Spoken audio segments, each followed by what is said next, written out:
Right, let's talk you through speed at the start, speed in the middle, and speed at the end type keyframes. So let's create a new composition, new comp. Let's rename it speed,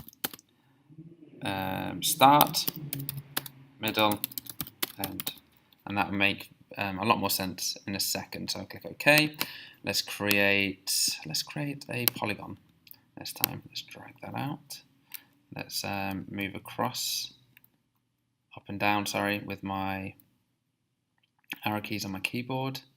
Let's hit Shift and let's draw a shape. Perfect. Oh, refresh disabled. Release caps lock to refresh view. Happens all the time. Hit caps lock, done. So let's move our anchor point. So let's select on there. Oh, as you can see, I have to select the layer, move our anchor point to the center because that's where I want it. Let's rename this start.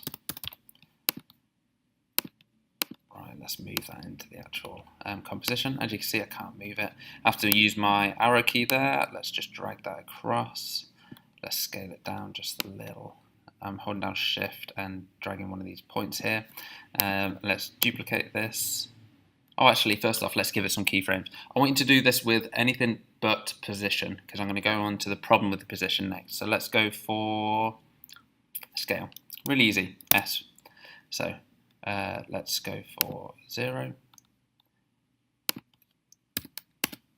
And let's go up to 50%, or 68%. Because as you know, I scaled it down just a second ago. And let's go back down to 0 and hit enter.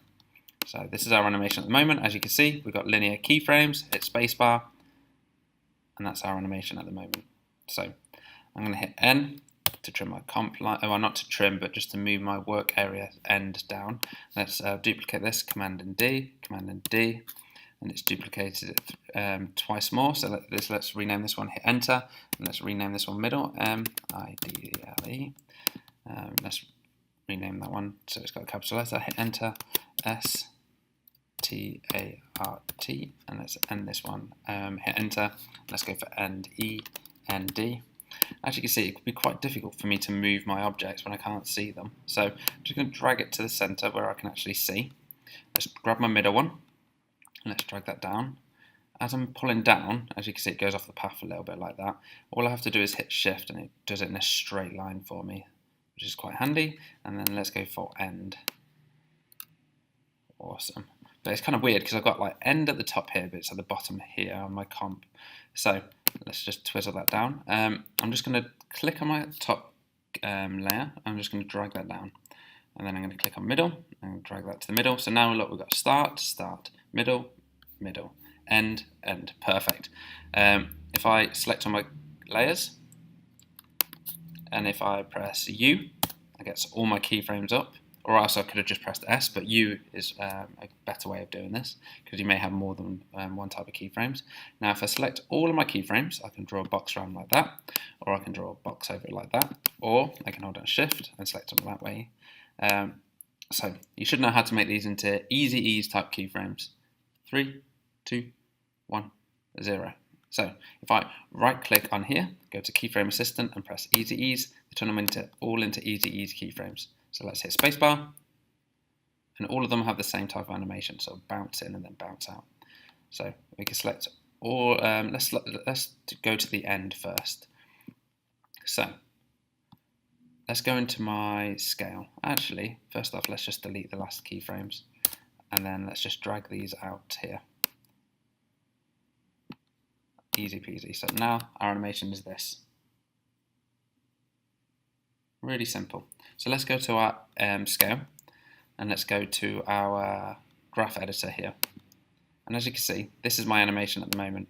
So we're just looking at the bottom one here. So it speeds in, speeds up a little bit, and then comes to a stop at the end.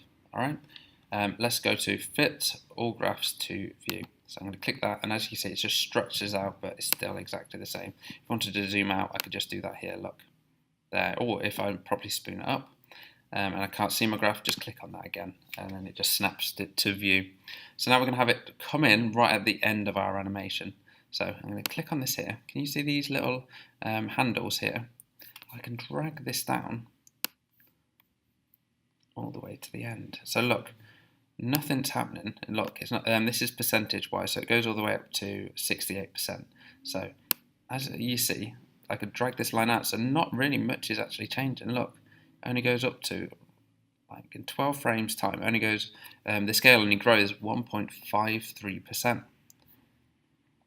And if I drag this one down, and look, nothing much happens, like the other one's coming in, nothing much happens, and then all of a sudden, because this is a steep curve here, it's going to jump in at the end. So let's have a look through, let's hit space. Can you see how it speeds in right at the end? And I created that by moving the Bezier handles because I dragged out this line. So look, as we go across, it's only 3.16%, 1.5 seconds in. And then all of a sudden, if I go up to, say, almost 2 seconds in, it's at 17%. And then look at the ramp there, that short space between here and here, here and here, look, it jumps in. It's almost like a hold keyframe. It's that quick in jumping. So now let's do the middle one. As you can see, it's off center. So let's click there. So we want it to have a steep line right in the center here, so it jumps up in the middle. So we're just going to drag this one right to the end there. I'm going to drag this one right to the end there. So as you can see, I've got like a really steep part in the middle. So now let's have a look at this animation. So we've got our end one and we've got our middle one, because like nothing much happens, and then all of a sudden that little jump there and it jumps right in, so speed in the middle. Now let's do speed at the start. Now see if you can figure out what am I going to do with these Bezier curves. So I've got this one, Bezier handles, and this one here. So I want it to jump up at the start. So hopefully you did it almost like an R type shape. So if I drag that up there, if I drag this one across here, as you can see, 4 frames in, it's almost 100%. We're actually at 57% out of 68. So let's go back into our comp. As you can see, they all look like easy ease keyframes, but they all have different animations because we've edited them in the graph editor.